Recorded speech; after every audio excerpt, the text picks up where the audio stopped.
Money is everything, and life means nothing. A drug gang stalks the streets of Chicago.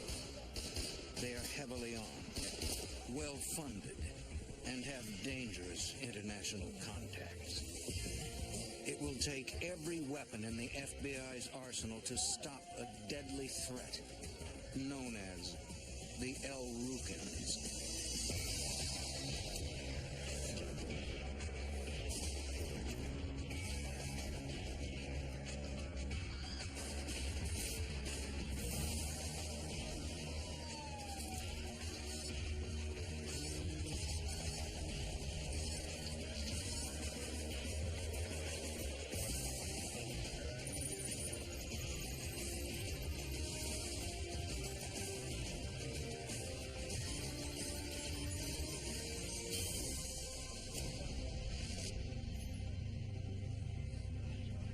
In the 1980s, the drug trade ravaged Chicago's inner-city neighborhoods. Heroin and cocaine sales soared. Violent crime threatened to destroy the community. I'm Jim Kallstrom, former head of the FBI's New York office. As drug profits grew, gangs ruled the streets. One of the most dangerous was called El-Rukin.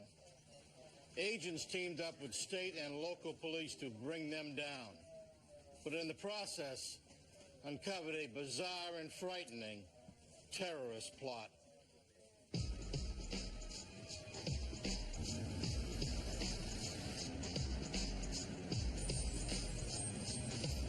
Chicago, Illinois.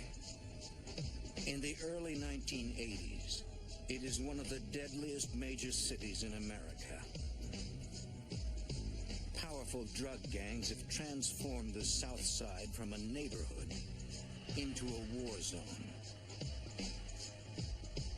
To combat the rising tide of violence, the FBI forms the Organized Crime Drug Enforcement Task Force. In Chicago, their prime target is a vicious gang known as the El-Rukins. John Podliska is an assistant U.S. attorney in Chicago. The business of the El-Rukins was to traffic in narcotics, cocaine and heroin, and to control a vast area on the south side of Chicago for purposes of selling and distributing those narcotics. They would exact tribute from other people who would want to sell in that area, and they had a reputation, and a well-deserved reputation, for being one of, if not the most successful and the most violent criminal drug-dealing organizations in the Chicago area. In the spring of 1985, several members split from the gang. They try to move in on El-Rukin territory. Revenge is swift and deadly.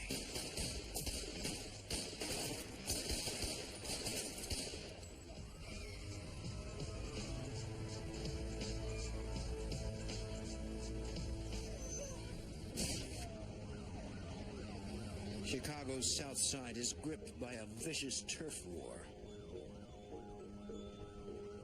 As the murder rate climbs, the FBI seems powerless to stop the violence.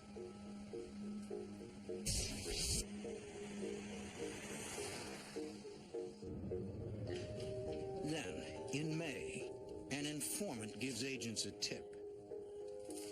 Several members of the El-Rukin gang have left Chicago. They are hiding out in a house in Cleveland. Many of them are wanted for murder.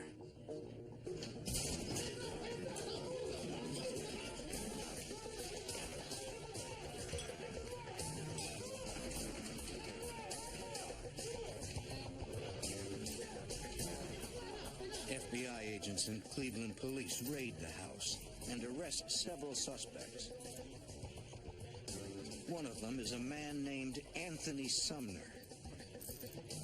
Sumner is a former El-Rukin general, which makes him potentially useful.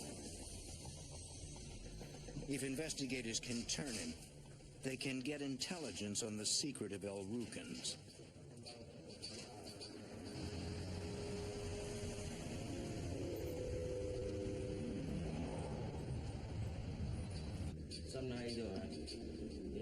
Detectives questioned Sumner for hours. He implicates himself in a double homicide in Chicago and is facing serious time. Authorities offer to reduce charges, but only if Sumner tells them everything he knows about the El Rukns. Finally, the former El Rukn general agrees to cooperate. As Sumner talks to authorities, a terrifying picture emerges. The El Rukn gang has hundreds of members. They're heavily armed, they're well organized, and they're growing. The entire organization is run by Jeff Fort, a kingpin known for his efficiency and his brutality. He was at the top, controlling the entire organization. Directly below him were 21 generals, and he preserved his power that way. If anyone tried to seize power from him, from amongst those 21 generals, there were 20 other people who would be in a position to let him know that, and he could retaliate.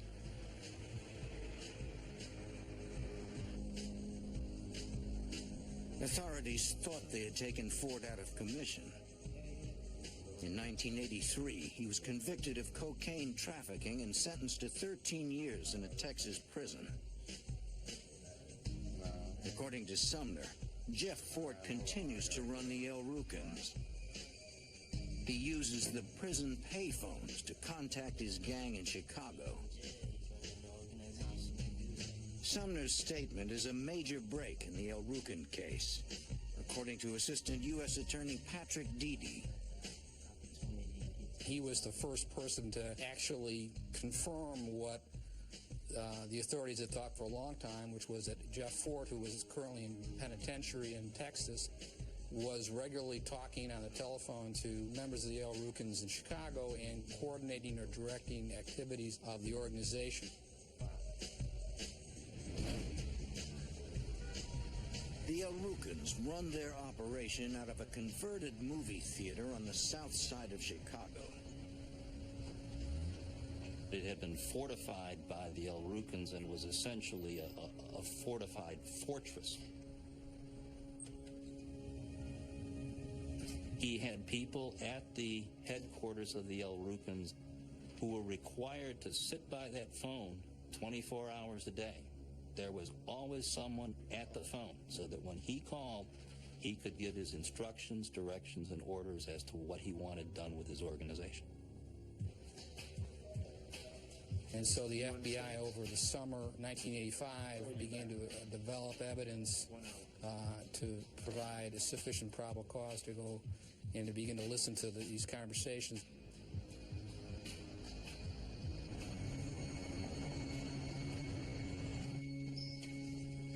Agents activate a 24-hour wiretap to record the Kingpin's phone calls.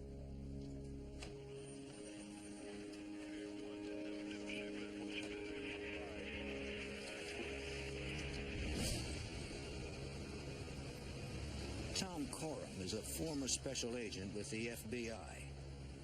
In 1985, he is assigned to the Drug Task Force and the El Rukn case. The technicians installed the wiretap equipment through the telephone company. Nothing was actually installed at the prison. We did all of our monitoring. In fact, in Austin, Texas, which was 40 to 50 miles away from Bastrop, Texas, where the prison was located. We were really stunned when we started hearing the conversation from Ford, because he was speaking with key gang leaders in Chicago, and what we were hearing was just strings of words. Jeff Fort and his gang are talking in code. And the kinds of series of words that we would hear said would be things like, in the science of Taku, love, truth, perfect man. And we had no idea what these words meant. And we could reference to figure out what he was saying during these conversations.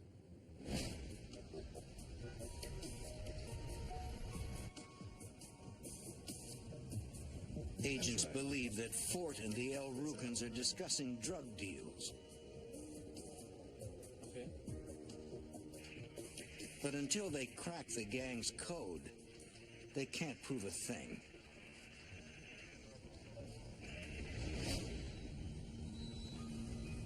One of the Chicago police officers came up with really a very good idea.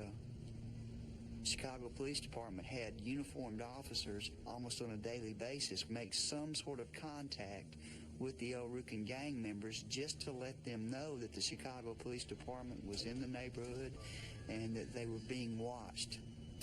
And so the Chicago detective came up with the idea of having one of the uniformed officers go up to the gang headquarters, speak to one of the gang leaders while Jeff Fort was on the telephone, and see if the gang members would encode what the police officer had said to the gang member and then feed it back to Jeff Fort in the coded form. And what we heard was the gang member come back up to the telephone where Jeff Fort was on the phone at the time and then encode that statement that had been made to him by the police officer.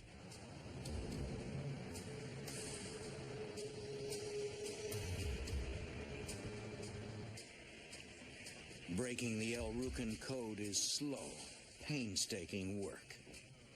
After 2 months, agents only know a fraction of the gang's business. We realized that we were missing a lot of the calls that were being made from other phones at the El Rukn headquarters in Chicago. So we knew that the operation that we were running in Texas needed to be concluded, and we needed to set operations back up in Chicago and begin monitoring all of the phones inside the gang headquarters in order to get the whole story.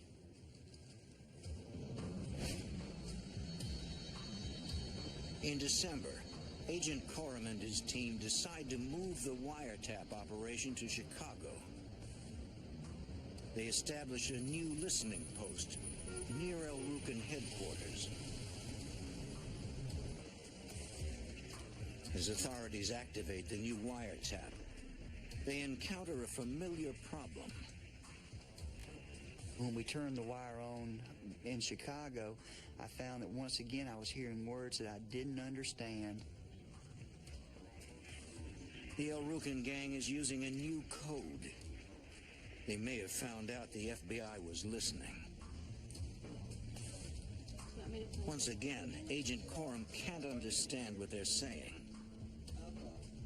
It was like we had to start all over again when I thought we would be able to start pick up where we left off when we shut the operation down in Texas. Hour after hour, Coram listens to the recordings. He slowly pieces together phrases. Let's talk about New York. Something is different. Something has changed. Some of the words I started picking up were words like up. I started hearing words that related to travel, and there hadn't been any words that related to travel during the Texas operation. I started hearing references to New York, and I eventually heard a reference to Libya that really caused me to be really, really concerned about what changes had occurred during the 3 or 4 months that we had not been monitoring the telephones. It's a chilling discovery. Libya, a rogue nation in North Africa, is suspected of state-sponsored terrorism. A well-armed drug gang, combined with foreign terrorists, could pose a deadly threat to national security. Just join.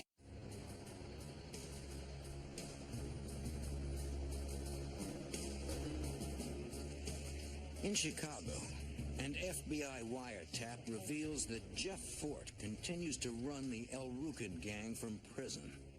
Bring it all back to me. Although the gang talks in code, authorities learn they are discussing Libya, a country suspected of terrorism. Investigators of the Chicago Drug Task Force spend hours listening to the recorded conversations. To Special Agent Tom Coram, it doesn't make sense. Why is a Chicago drug gang talking about Libya? I went back to the beginning and started listening to the conversations again, and I started piecing the bits and pieces of the conversation together and came to the conclusion that they were talking about having met with someone in Libya who was going to provide them with money for destroying an airplane here in the United States.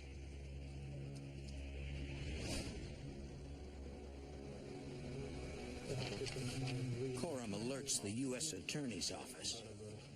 The drug investigation has uncovered a potential terrorist plot. The FBI calls in the Joint Terrorism Task Force. Special Agent Ned Hamara is assigned to the Terrorism Task Force in Chicago. We took it seriously because we had no idea whether it was real or not. It was decided that the Terrorism Task Force take over the wire and continue an investigation and determine what, if anything, was going on.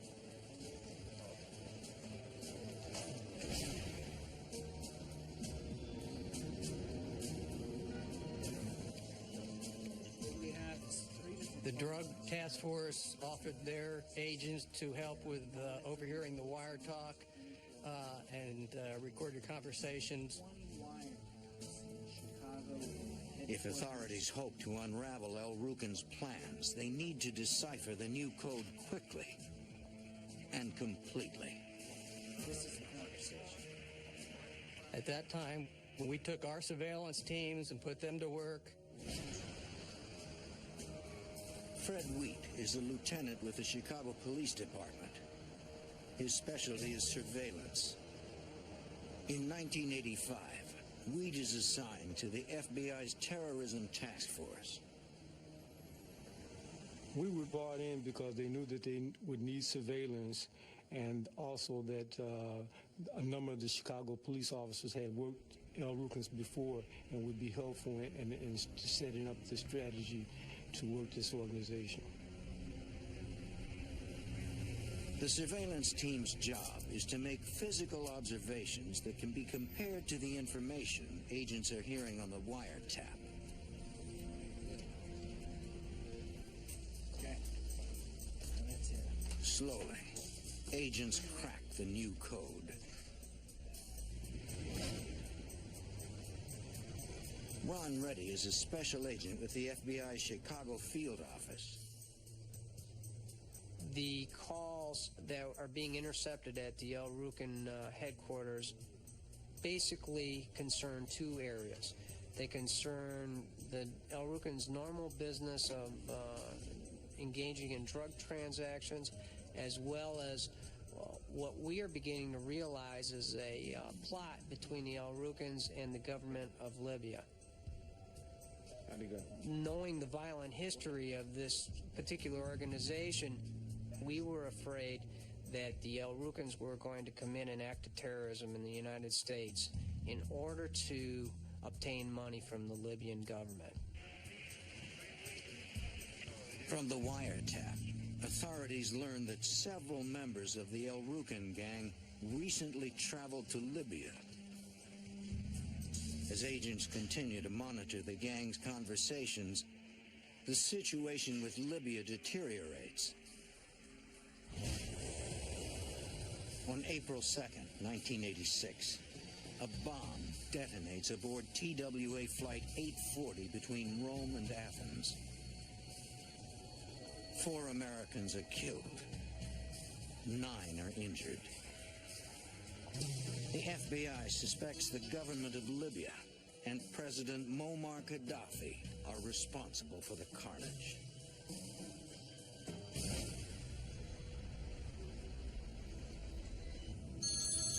On April 4th of 1986, there was a series of conversations between Jeff Fort and a general in the El Rukin organization known as Melvin Mays. and they discussed this explosion on this flight between Rome and Greece. And Mays at one point in the conversation indicates that their group would be able to do something like that within 30 to 50 days. Yeah. It is a terrifying prospect. I want you to take a video. Via the decoded wiretap, the task force listens in on Fort's plans. The gang leader wants two of his generals, Leon McAnderson and Rico Cranshaw, to make another trip to Libya.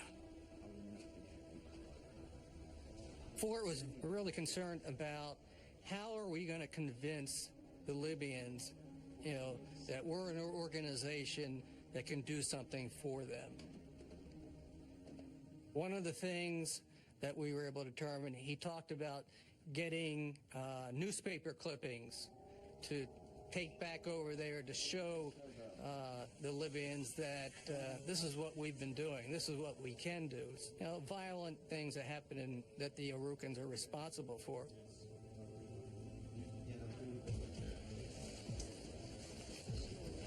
The whole idea was to convince the Libyans that the Arukans were an organization big enough to commit some significant terrorist activity or acts in the United States on their behalf. We believed it was a real threat. If McAnderson and Cranshaw return to Libya, federal agents will not be far behind.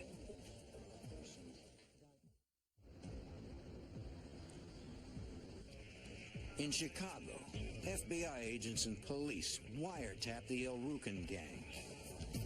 Two of Jeff Fort's generals are planning a trip overseas to convince Libyan officials that El Rukan can perform terrorist acts within the United States.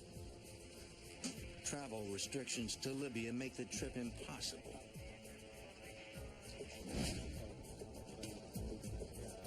Ron Reddy is a special agent with the FBI assigned to the Joint Terrorism Task Force. The United States had just engaged in at least 2 military actions against the Libyans, and the El Rukans knew that the Libyans were under scrutiny from the United States government. The El Rukans, as well as the Libyans, felt that the safest place for them to meet would be in Panama, which they called the Straw Hat. That was their particular code word for Panama. Cranshaw and McAnderson, two high-ranking El Rukan generals, will make the trip to Panama City.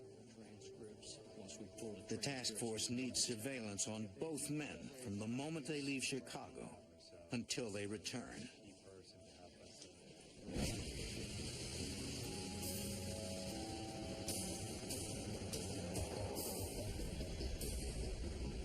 On May 3rd, Cranshaw and McAnderson leave El Rukan headquarters.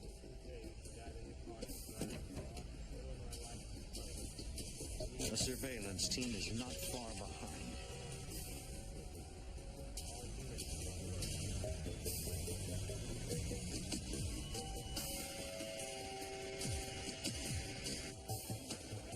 The El Rukans board a jet in Chicago, bound for Miami. From there, they fly to Panama.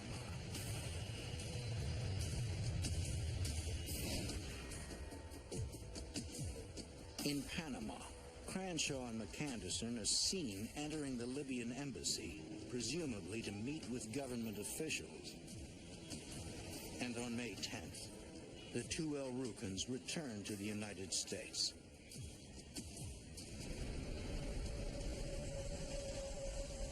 The next day, on May 11th, the task force intercepts several telephone conversations between the two El Rukans and their leader, Jeff Fort. Cranshaw and McAnderson tell Fort the Libyans have agreed to provide financing. They will deposit the money in a Panamanian bank in the United States. An attorney they met in Panama will contact them shortly.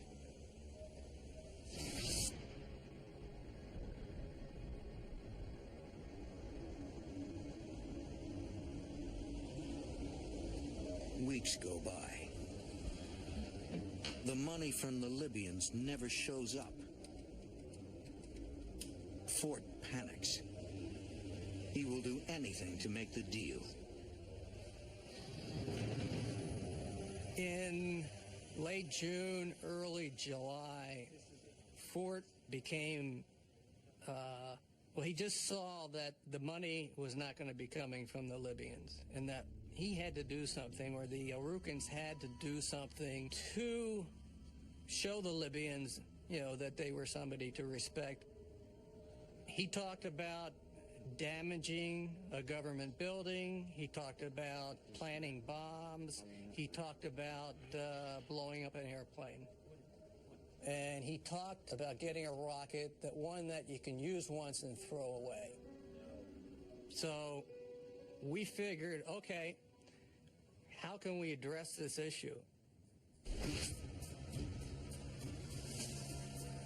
Through the wiretaps we're hearing. Fort wants to buy military-grade weapons.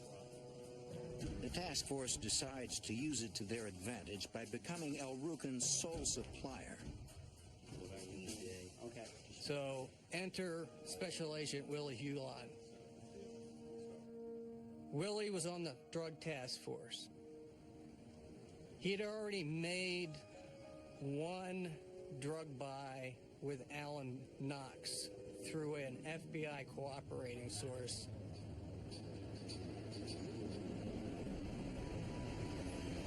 Alan Knox is a high-ranking El Rukan. Agents assume he is aware of Fort's plans.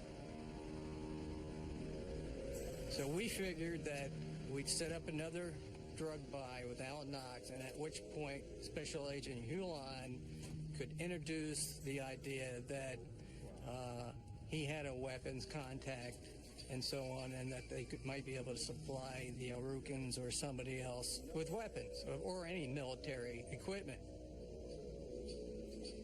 He mentions that he has a friend who works at a military base. A friend who can steal weapons. Knox is interested. Knox tells Hulon about the kind of weapons the gang wants to buy. They were interested in grenade launchers, and so when he described the grenade launchers, he said it's the type that Clint Eastwood used in the movie, which obviously is a law rocket. The M72 Law rocket is the U.S. Army's primary light anti-tank weapon. The shoulder-launched missile can penetrate a foot of armor at a range of over 200 meters. It can destroy a tank, a building, or even a low-flying airliner.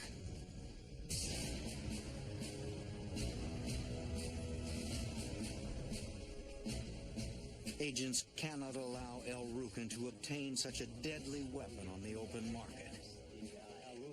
But the development does offer unique opportunities. We decided that why not we supply, or the FBI supply, the El Rukans with a rocket.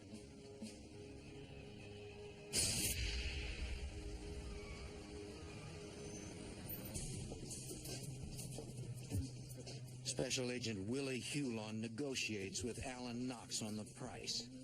You guys did all right? Thank you. Yeah. He tells Knox he can get law rockets for $1,850 apiece. Got a man inside.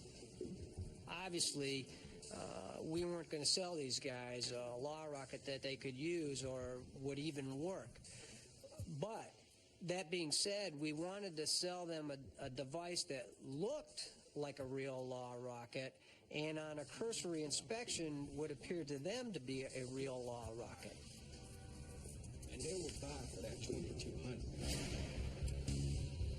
The ATF, the Bureau of Alcohol, Tobacco, and Firearms, constructs a dummy law rocket. Although it looks like the real thing, it does not contain an explosive charge. The ATF also installs a radio transmitter so agents can track the device from a distance.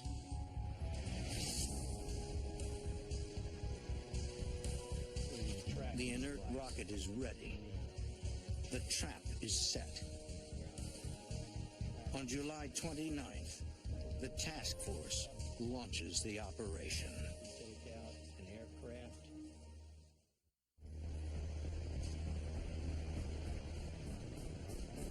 There's a tracking device. On July 29th, 1986, the FBI's Joint Terrorism Task Force launches a complex sting operation. Agents will attempt to sell a dummy law rocket to the El Rukns, a gang of vicious drug dealers who are willing to sell out their own country to Libyan terrorists. Gang leader Jeff Fort takes the bait. He tells Alan Knox to set up the buy. And we're hearing this on the wiretap after the meeting, so we know that it's going to go forward. The arrangements which were basically given to us by the El Rukns was we were going to meet them where the transaction was going to occur. The task force meets to plan the sting operation. The sale of the law rocket will go down at a hotel in Lansing, Illinois, 30 miles from Chicago. Normally, we would have never conducted an undercover investigation like this because of the extreme danger to Agent Hulan, but the fact that we knew that the El Rukns were dealing with the Libyans, we had to wait. Ultimately decided that we could do it safely, that we could make the transaction safely and protect the life of our undercover agent. Surveillance teams will form the outer perimeter, 4 blocks from the hotel. Like I said, ultimately, SWAT and undercover teams will form an inner perimeter, stationed in and around the hotel.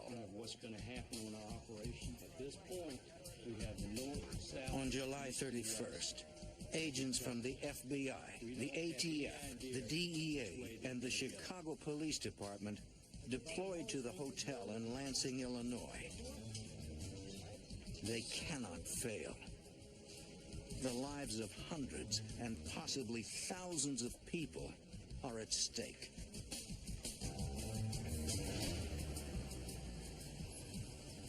On the night of the law rocket deal, we probably had in excess of 50 individuals spread out through different areas. Surveillance teams assigned to the outer perimeter get into position.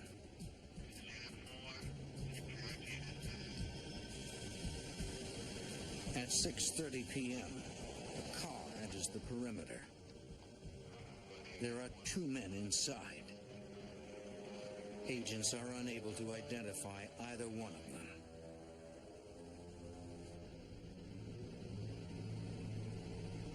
Detective Wheat's surveillance team picks up the incoming vehicle.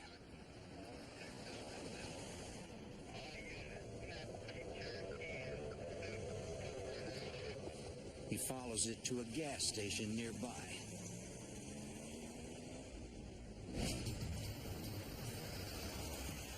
At the gas station, Wheat is able to make a positive ID. Melvin Mays is the driver. Alan Knox is in the passenger seat.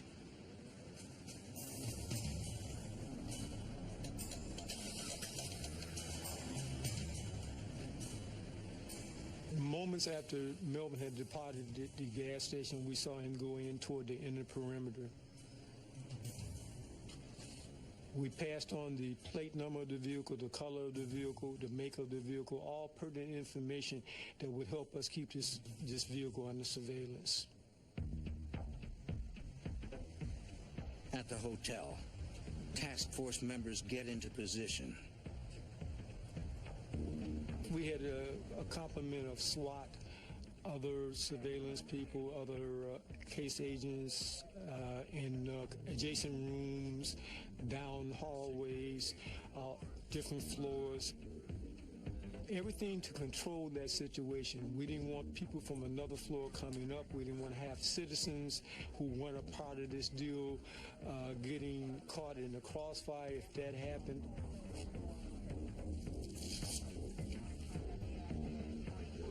The outer teams were prepared to move in to help secure this area in the event that things went wrong, so that it was plenty of firepower there on hand to deal with any situation that might develop.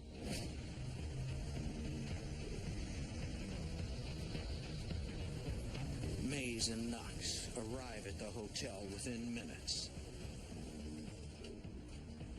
The sale is about to go down. The task force is ready.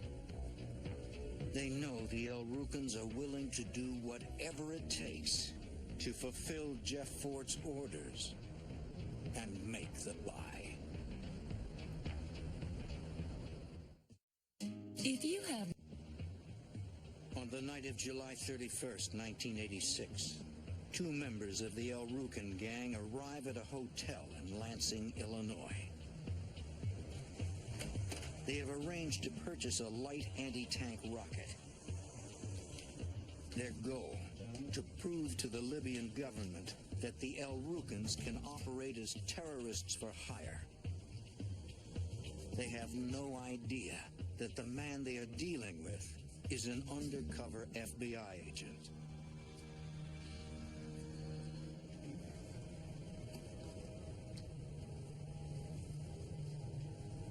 Some lunch, a little something extra out the rent. Can't see the rocket launcher. Where is it at? It's on the photo. You know I don't do business like that. Where's the cash? It's close. You get your launcher when I get my cash.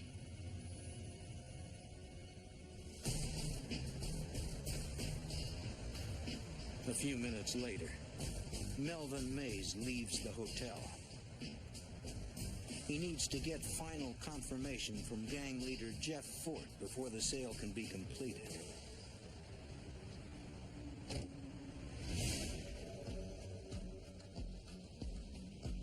Mays returns to El Rukn headquarters to wait for Fort's call.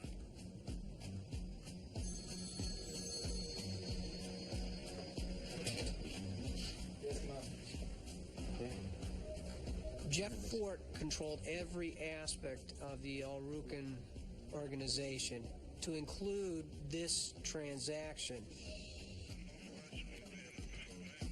The wiretap picks up the phone call between Mays and Jeff Fort. Fort seems leery about the buy. He's worried that it's a setup. Fort instructs Mays to bring a young gang member back with him. They should arrive at the hotel in separate cars. If the buy is a setup, Jeff Fort would rather sacrifice a low-level gang member than risk one of his generals. In other words, Fort did not want any contact or any trading of money between the undercover agents who he suspected and his generals. Fort orders him to deliver the money to the hotel and then pick up the law rocket.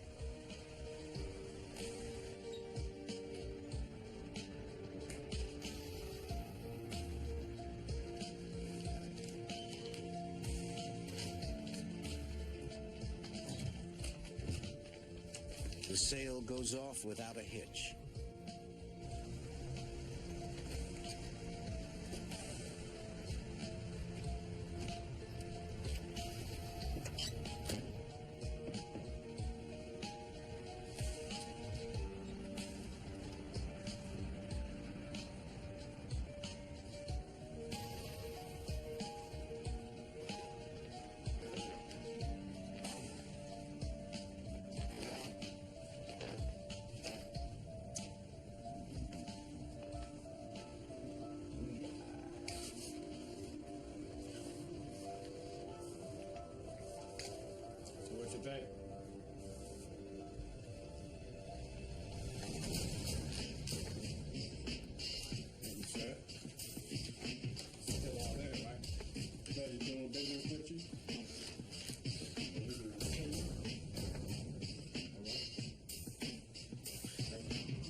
Rukens have no idea that the law rocket is a dummy.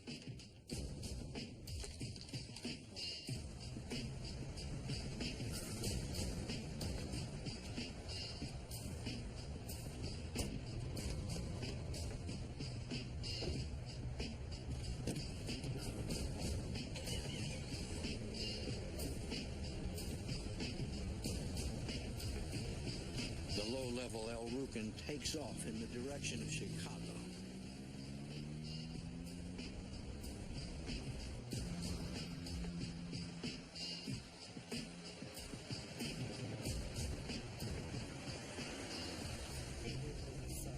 Surveillance units follow him onto the Dan Ryan Expressway.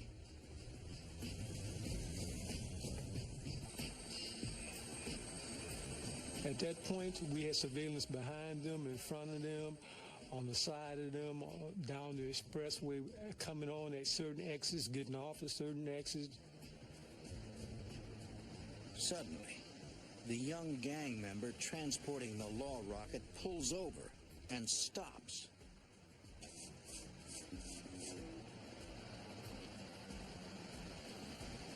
Seconds later, another vehicle pulls alongside him.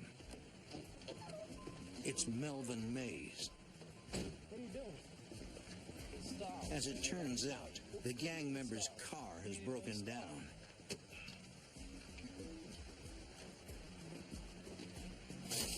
The law rocket is transferred to Mays' car. We were using electronic equipment and physical surveillance to follow the rocket back to where they eventually stored it. Mays drives to an apartment building on South Kenwood Avenue, a few miles from El Ruken headquarters.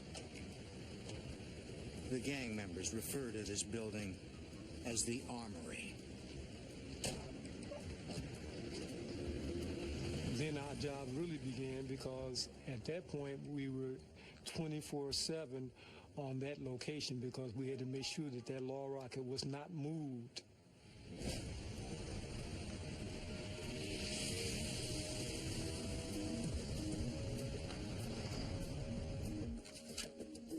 Special Agent Ned Hamara continues to monitor the wiretap. A couple days went by. Fort's fears were allayed that they weren't police, and in subsequent conversations, he says, okay, let's buy 5 more. You know, we want 5 more, and we're going to test one. Gentlemen, according to the wiretap, The attorneys and the agents all made a decision, okay, let's take it down now. Let's not wait any further, because we figured if they tried to test the law rocket, they're going to determine that it's a dummy rocket and it's going to blow a lot of people's cover. The FBI makes a dangerous call. It's time to take down the El Ruken gang and put Jeff Fort behind bars forever.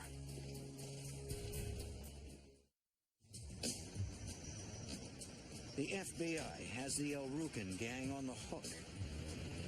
They have surveillance photos and wiretaps of the gang purchasing a dummy law rocket.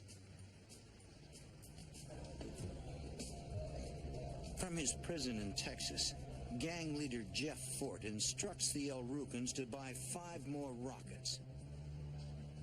He wants to test fire one of them to prove that his gang can perform terrorist hits for hire.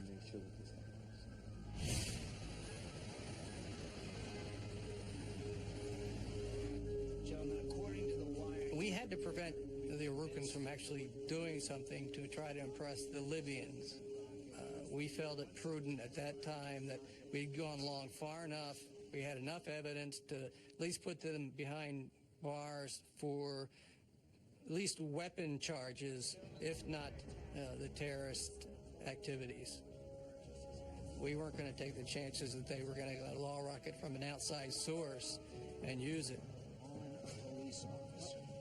A live law rocket in the hands of a violent gang like the El Rukens would be catastrophic. I think everybody decided it was time to take it down.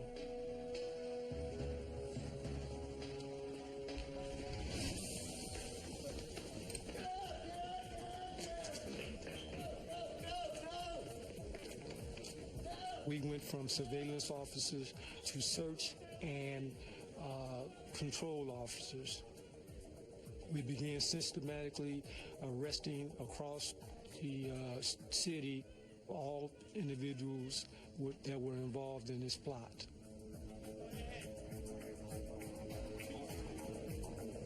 In an office at El Rucan headquarters, authorities find travel itineraries to Libya for Rico Cranshaw and Leon McAnderson.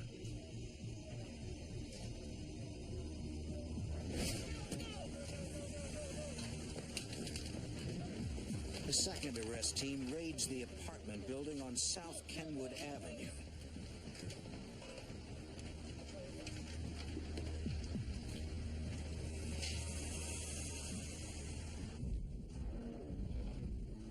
I was at the location on South Kenwood.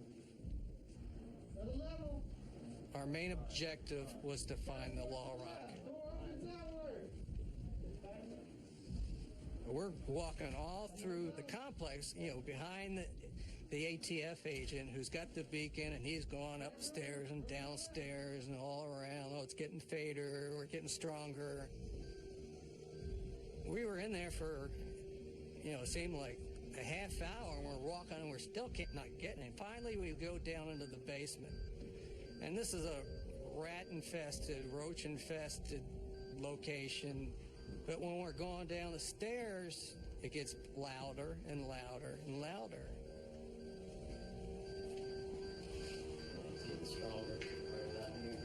Finally, we decided it's got to be under the stairwell.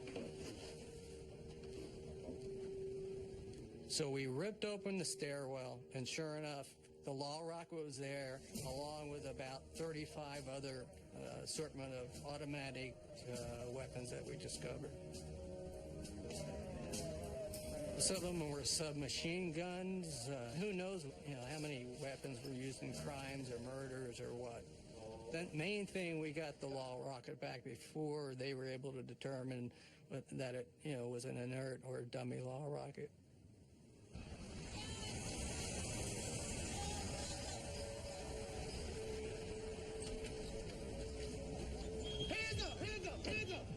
McAnderson and Cranshaw are arrested without incident.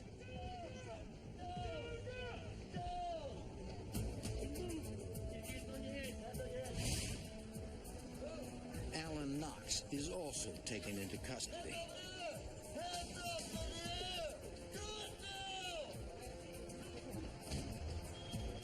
Melvin Mays is nowhere to be found. On October 30th, 1986, Jeff Fort, Alan Knox, Rico Cranshaw, and Leon McAnderson are indicted on charges of conspiracy, possession of weapons, and use of interstate facilities to carry on unlawful activities. Melvin Mays, who is still a fugitive, is placed on the FBI's 10 most wanted list. In 1987, McAnderson and Cranshaw are convicted and sentenced to more than 50 years in prison. Melvin Mays eludes authorities for nearly 9 years. In 1995, he is arrested and convicted and sentenced to 3 life terms in prison. Jeff Fort, who is already incarcerated, is sentenced to spend an additional 80 years in prison. This was the first instance in the United States history that American citizens had been convicted for attempting to commit a terrorist act for a foreign government.